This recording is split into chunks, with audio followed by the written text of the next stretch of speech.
بسم اللہ الرحمن الرحیم۔ اللہ اور اس کے رسول صلی اللہ علیہ وسلم کی تعلیمات اور 1400 سال میں امت مسلمہ کا علم و عمل ایک طرف اور 15ویں صدی میں ایک میڈیا اسکالر کے بڑے بول اور ان کا علم معیار دوسری طرف۔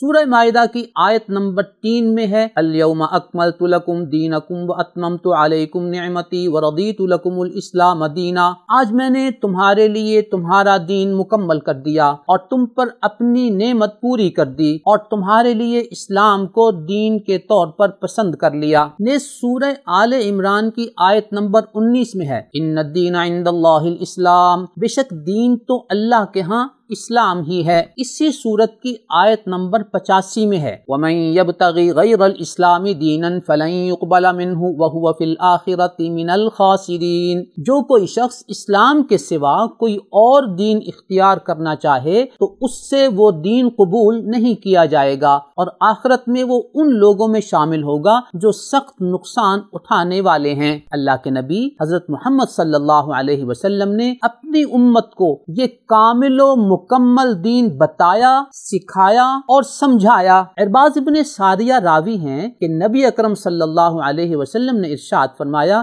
میں تمہیں ایک سفید واضح دین پر چھوڑ کر جا رہا ہوں، اس کی رات بھی اس کے دن کی طرح روشن ہے۔ ملاحظہ ہو مسند احمد حدیث نمبر 17142، مستدرک حاکم حدیث نمبر 331، معجم کبیر طبرانی حدیث نمبر 619 اور 642۔ میڈیا اسکالر کے ممدوح عالم جناب شیخ البانی نے بھی اس حدیث کو صحیح قرار دیا ہے۔ ملاحظہ ہو سلسلہ احادیث صحیحہ حدیث نمبر 937، نیز صحیح سنن ابن ماجہ حدیث نمبر 41۔ اللہ کے نبی صلی اللہ علیہ وسلم کے صحابہ کرام نے اس دین کو سمجھا، اس پر عمل کیا اور تب سے اب تک امت اسلامیہ اس واضح، کامل اور مکمل دین کو پڑھتی، پڑھاتی، سیکھتی، سکھاتی اور اس پر عمل کرتی چلی آ رہی ہے، چونکہ ان کی دنیا و آخرت کی کامیابی و کامرانی اسی دین پر عمل کرنے میں موقوف تھی اور موقوف ہے۔ قیامت تک آنے والے مسلمانوں کی فلاح اسی دین پر عمل کرنے میں ہے۔ محترم سامعین، 15ویں صدی کے ایک میڈیا اسکالر نے اپنی کتاب مقامات صفحہ 149 پر لکھا ہم نے دین کو جس طرح سمجھا ہے۔ یہاں پر یہ بات قابل غور ہے کہ یہاں ہم کے لفظ سے کون لوگ مراد ہیں؟ کیا صحابہ کرام اور 1400 سالہ امت مسلمہ یا کوئی اور؟ ہمیں اس سوال کا جواب غامدی صاحب کی اسی کتاب مقامات کے صفحہ 29 سے ملتا ہے، جہاں وہ اپنی کتاب میزان کا تعارف کراتے ہوئے لکھتے ہیں اسلام کو میں نے جس طرح سمجھا ہے یہ اس کا بیان ہے۔ محترم سامعین، یہاں ہر باشعور شخص یہ سوچنے پر مجبور ہے کہ نمبر 1 نبی اکرم صلی اللہ علیہ وسلم کا بیان فرمودہ اسلام اور صحابہ کرام سے لے کر آج تک امت اسلامیہ کا 1400 سالہ اسلام ایک طرف ہے اور 15ویں صدی کے اس میڈیا اسکالر کا اسلام دوسری طرف ہے جسے وہ خود سمجھ رہے ہیں۔ اب کون سا اسلام ایتھینٹک اور معتبر ہوگا یہ فیصلہ ہم آپ نے علم، دلیل اور برہان کی روشنی میں کرنا ہے۔ نمبر 2 1400 سالہ امت مسلمہ کے اسلام اور غامدی صاحب کے سمجھے ہوئے اسلام میں سے ہمیں کسی ایک کو منتخب کرنا ہوگا۔ اب کس اسلام کو منتخب کیا جائے یہ فیصلہ زیادہ مشکل نہیں ہے۔ نمبر 3 ہر باشعور شخص یہ سوال کرتا ہے کہ جب 1400 سالہ امت مسلمہ کا اسلام ایک طرف ہو تو اس کے بالمقابل ایک دوسرا اسلام پیش کرنے کی اتھارٹی غامدی صاحب کو کس نے دی اور انہیں کس نے اس منصب پر فائز کیا؟ نمبر 4 محترم سامعین، ہماری ذات کا مسئلہ ہوتا تو ہم نظر انداز کر دیتے، ہمارے مال کا مسئلہ ہوتا تو ہم معاف کر دیتے۔ یہ مسئلہ اللہ کے رسول کے سچے دین اور امت مسلمہ کی 1400 سالہ دینی میراث کا ہے، جس پر غامدی صاحب اپنے استشراقی اور الہادی افکار کے ساتھ حملہ آور ہیں، وہ ویسٹرن فکر و فلسفہ،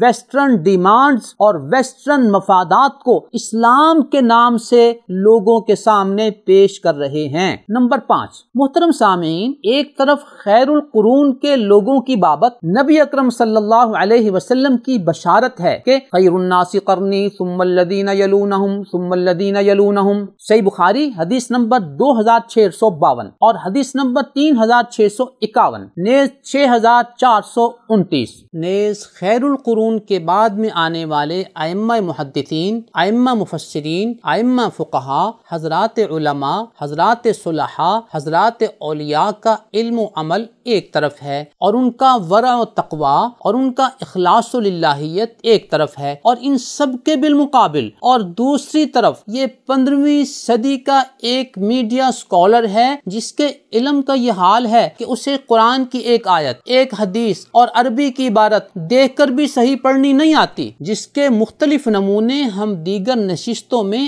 آپ کے سامنے پیش کر چکے ہیں، اور عمل کی ایک کیفیت تو ان کے چہرے سے ہی نمایاں ہے، اور دین اور سنت پر عمل کی دوسری کیفیت تو ان کے چہرے سے ہی آپ کے سامنے نمایاں ہے۔ اب آپ نے صحابہ کرام سمیت خیر القرون اور 1400 سالہ امت مسلمہ والا دین قبول کرنا ہے، یا بڑی معذرت کے ساتھ 15ویں صدی کے اس سطح کے علم و عمل والے شخص کی ذاتی رائے کو قبول کرنا ہے جسے وہ دین اسلام کے نام پر آپ کے سامنے پیش کرتا رہتا ہے، اور اس کی علمی بنیاد صرف اس کا زبانی جمع خرچ ہے۔ نمبر 6، محترم سامعین، بڑا سادہ سا سوال ہے کہ سورہ آل عمران کی آیت 19 میں ہے ان الدین عند اللہ الاسلام، بے شک دین تو اللہ کے نزدیک اسلام ہی ہے، تو اللہ کا دین کون سا ہے جس پر عمل کر کے دنیا و آخرت میں فلاح و کامرانی، جنت کا حصول اور جہنم سے حفاظت ممکن ہے؟ ذرا غور کیجئے، وہ دین جو نبی اکرم صلی اللہ علیہ وسلم پر نازل ہوا، اور وہ دین جو آپ صلی اللہ علیہ وسلم نے اپنے صحابہ اکرام کو براہ راست سکھا کر رہتی دنیا تک امت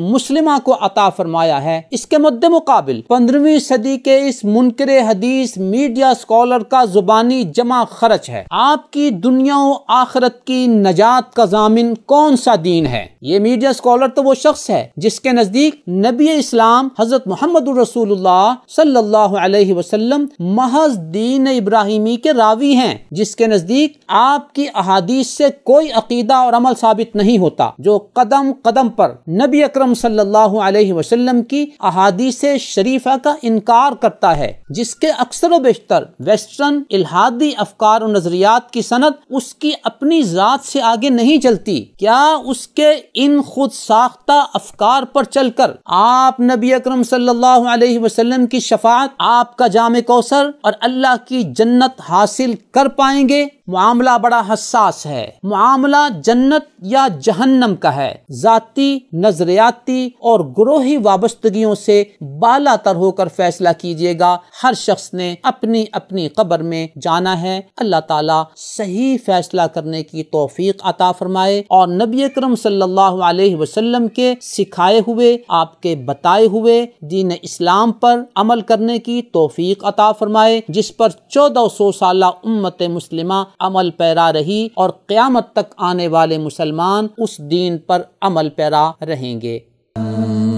نظروا للطيبة ونور طه يسطعون